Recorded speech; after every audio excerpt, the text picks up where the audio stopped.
Waddadu guusha miyay fududahay mise way adag tahay? Ila dhegeyso sheekada xigmada badan.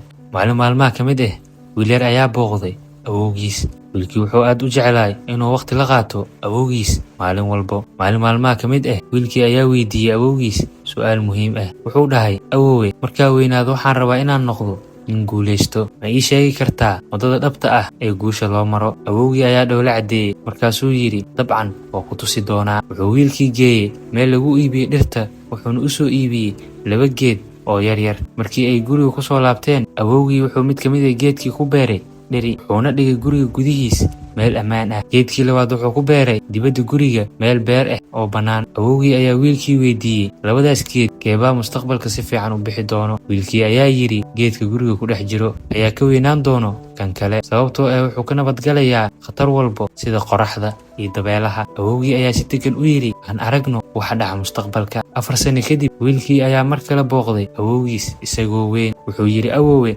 weli iimaadan sheegin sirta guusha ee aan ku weydiiyey." Awowgii ayaa ugu jawaabay, "Horta aan soo eegno geedihii aan beernay 4 sano ka hor." Wuxuu marka hore tusay geedkii guriga ku dhex jiray oo hadda noqday geed yar. Kadib waxay aadeen dhinaca kale si ay u soo eegaan geedkii dibadda ku yaalay. Wiilkii ayaa la yaabay markuu arkay geed aad u weyn oo hoos qabow leh. Laamihiisu waxay fidiyeen meel fog, qof kastoo ag marayo waa ku harsanayay. Awowgii ayaa weydiiyey, "Ii sheeg, labadan geed keebaa hadda guuleystay?" Wiilkii ayaa yidhi, "Ka dibadda yaalo."